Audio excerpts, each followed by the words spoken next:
So I don't have any good jokes to start, but I will show you a really happy picture of my 3-year-old at Fairyland yesterday, and maybe that will help get you all in the right mood and out of whatever things might be happening in your work life while you're here today, so that we can talk about two things I'm pretty excited about as a front-end developer.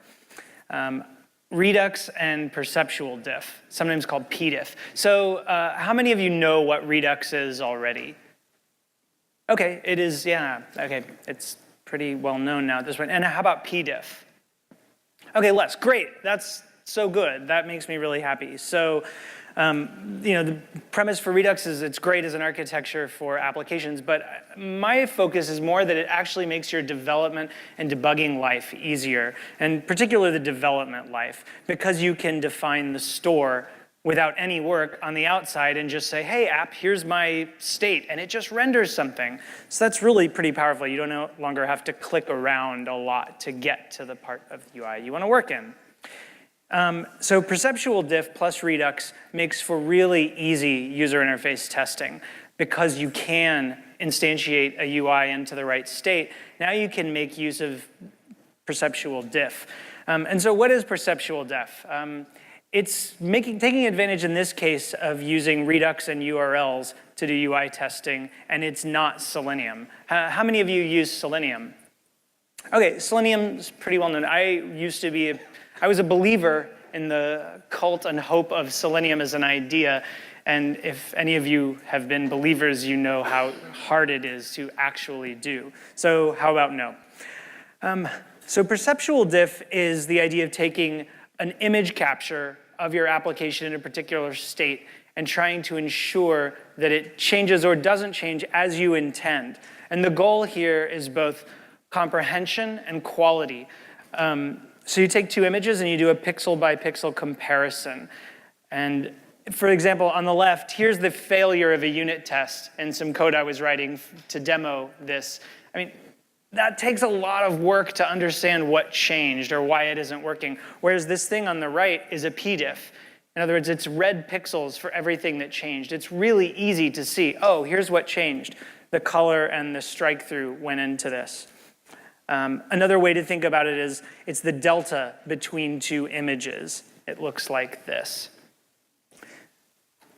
So this is a repository on GitHub I put together for this talk to kind of demonstrate how easy it would be to implement a per commit perceptual diff.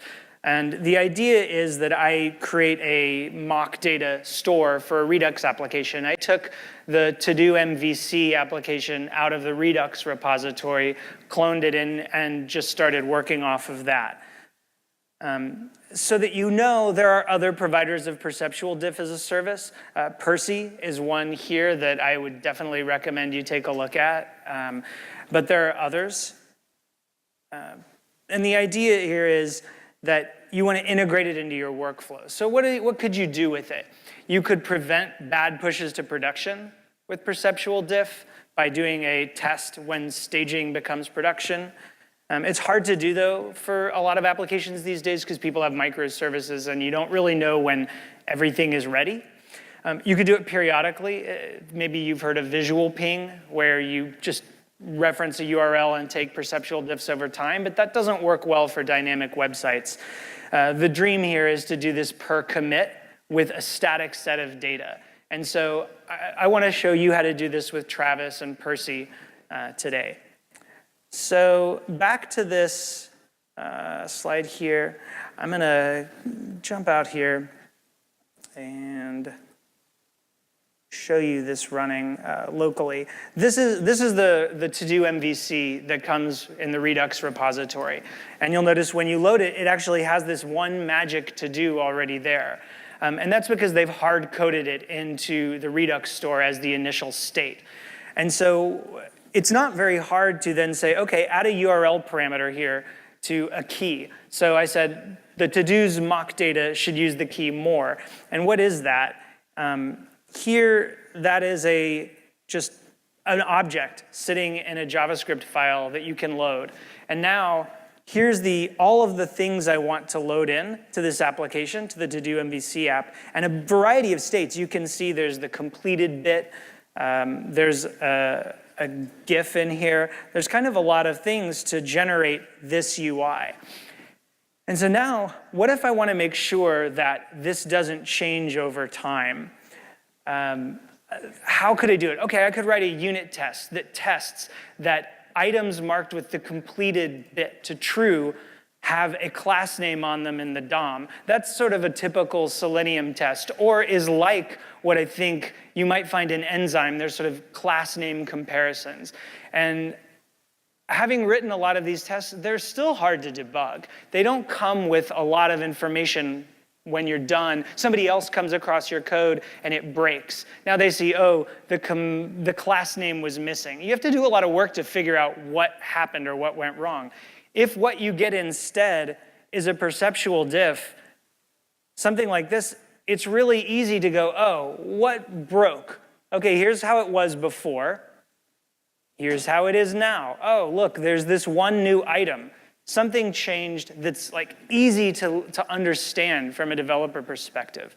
And that's what this is about. This is about baking in a way so that as you push new code, you don't break things that you understand at the time you write them, and documenting them for somebody else who comes along later.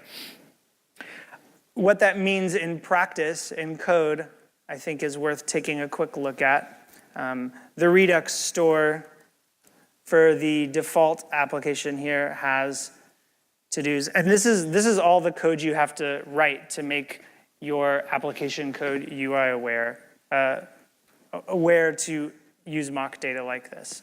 So this just is a quick way to look at a URL parameter and change the initial state of the application to use mock data.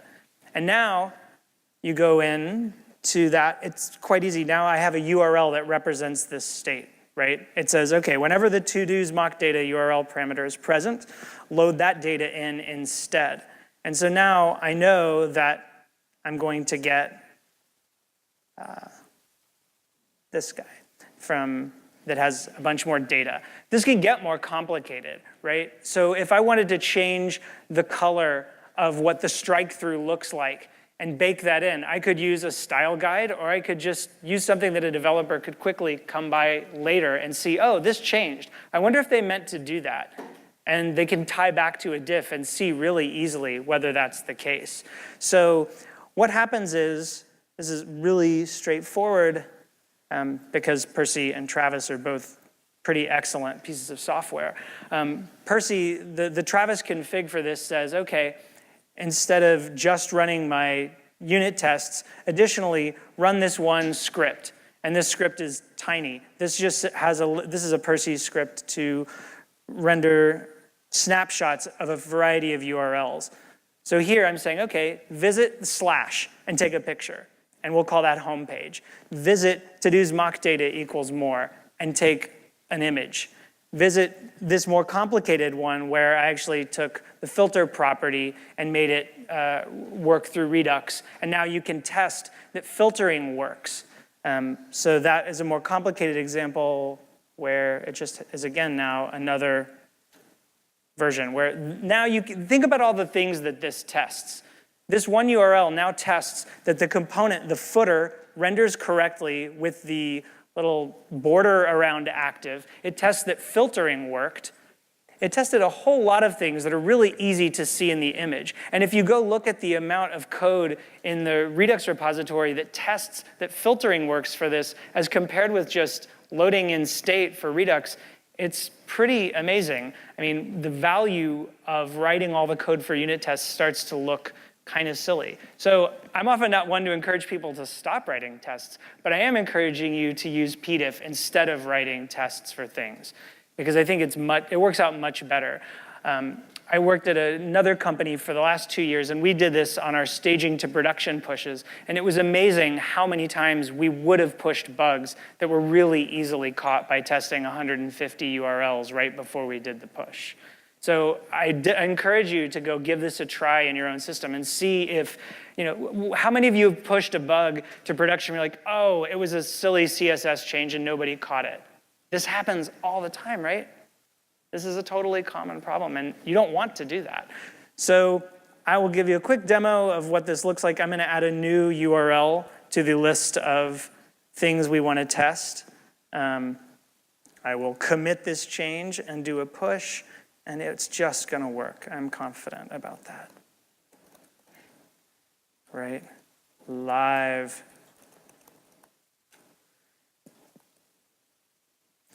We'll push.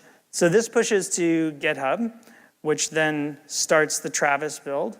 The Travis build will then, so we'll wait here. Once this picks up that change, there we go.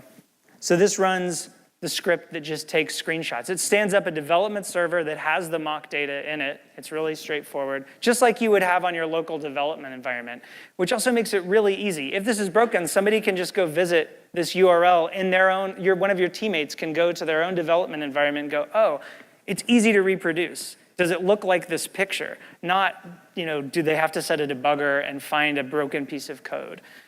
So this takes not very long. It runs through. The longest step is probably the node install, npm install bit. But it's cached, which is really nice.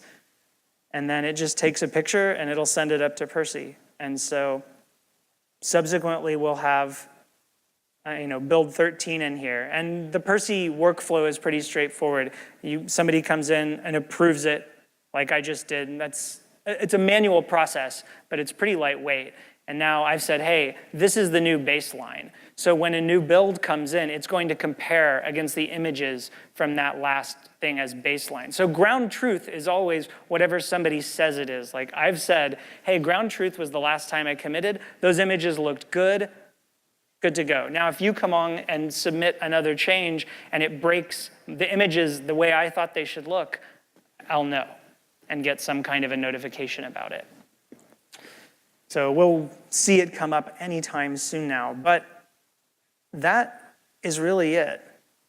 And I thank you.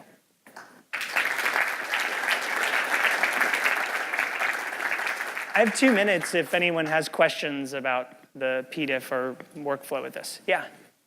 Yeah, so the question is, do you control the state of the application before you take the screenshot? The answer is yes, via Redux. So Redux is just one big object that represents this entire state of your application. And so the combination of that makes taking image diffs really powerful. Yeah. Okay, well, if anyone has any other questions, come talk to me after, but please give PDiff a try.